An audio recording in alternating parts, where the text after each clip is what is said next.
Have you ever wondered what truly happens beneath the soil in the absolute silence of a graveyard at 3 in the morning? Most people fear the dead, but I wanted to hear them. Tonight, I am conducting a reckless experiment. I am going to bury this smartphone, fully charged and recording, 6 feet under. This isn't for views. It's because I need to know if the silence of the grave is actually silent at all, or if there are echoes of the souls we left behind. The air is cold, the moon is hidden, and the ground feels strangely warm, almost like it's breathing. Let us begin. The site I've chosen is an old, unmarked plot at the edge of the woods.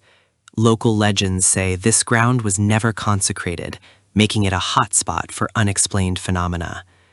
As I strike the shovel into the earth, the sound is deafening in the stillness. Each layer of dirt I remove feels like peeling back the skin of the world. I can feel eyes on me from the tree line, but there is no one here. Just me, the shovel, and the heavy, damp smell of wet earth.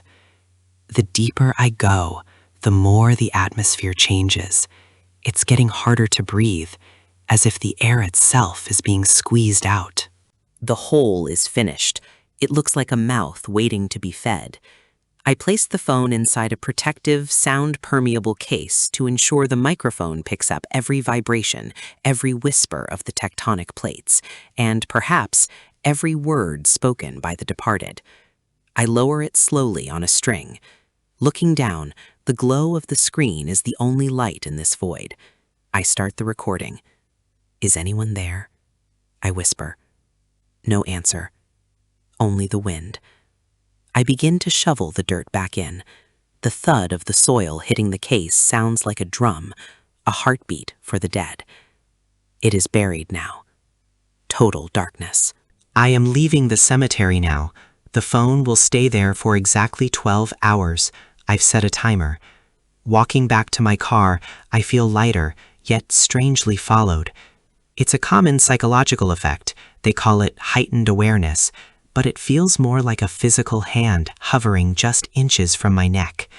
The gates creak shut behind me, a metallic scream that echoes through the valley. Now, the waiting begins. Back at my house, the silence feels different. I keep checking my watch. I keep wondering, what is that microphone hearing right now? Is it just the movement of worms?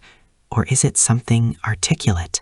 The hours crawl by like insects.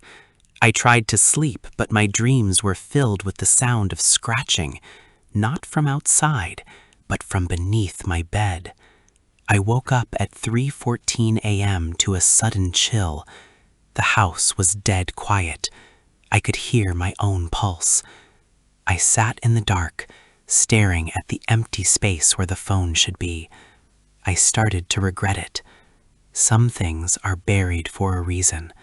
Silence is a gift we often take for granted, but curiosity is a curse. As the sun begins to rise, a pale, sickly light filters through my window. It is time to go back. It is time to exhume the truth. Returning to the cemetery in the morning doesn't feel safer. The fog has thickened into a gray shroud. I find the spot. The earth looks undisturbed, but there's a strange indentation in the center, as if something heavy sat upon it during the night. I begin to dig. My hands are shaking. The shovel feels heavier today. Each scoop of dirt brings me closer to the recording. Finally, I hit the case. It's cold, unnaturally cold, even for being underground. I pull it out. The screen is dark. The battery is dead, which is impossible. It had a full charge and should have lasted days. What drained it? I'm back in my studio now. I've connected the phone to a power source. My heart is pounding against my ribs like a trapped bird. The phone boots up.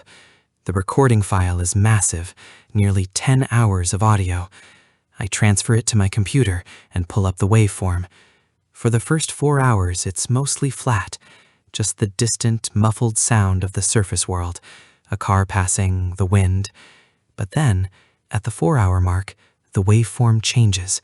It becomes jagged, irregular. I put on my headphones. I turn the volume up. I press play. At first, it's just static, but then there's a sound, a rhythmic scraping. The scraping continues for 10 minutes. It sounds like fingernails on plastic. It's coming from inside the grave. But that's not the most disturbing part. I use a noise reduction filter to clear the hiss. That's when I hear it. A voice. It's not a human voice as we know it. It sounds like dry leaves skittering across pavement, or the groan of an old house.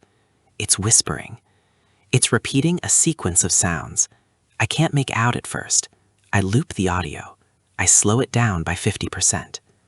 My blood turns to ice as the syllables become clear. It's saying, "Thank you for the light." I froze. How could it see the light? The phone was buried in total darkness. I keep listening. The voice gets louder, more frantic. Other voices join in, a chorus of the forgotten. They aren't screaming in pain. They sound hungry. They are talking about the surface. They are talking about the person who brought the device.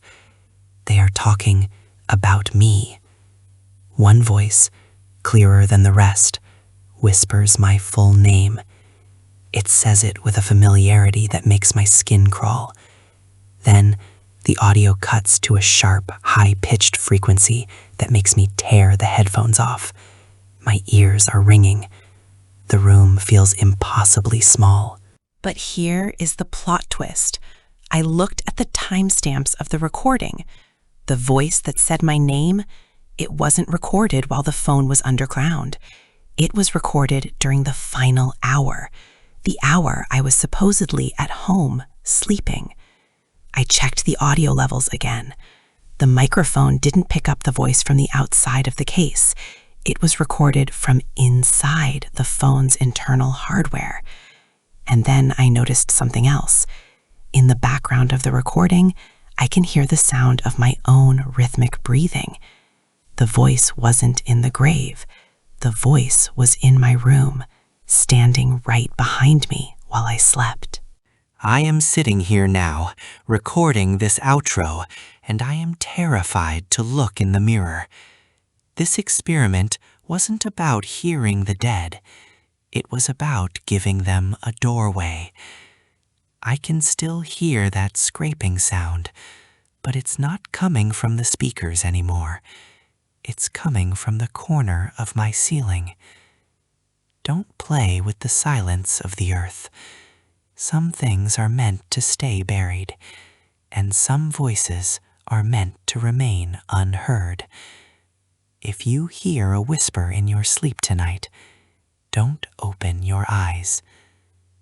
Don't forget to like and subscribe for more updates, if I'm still here to make them. Goodbye.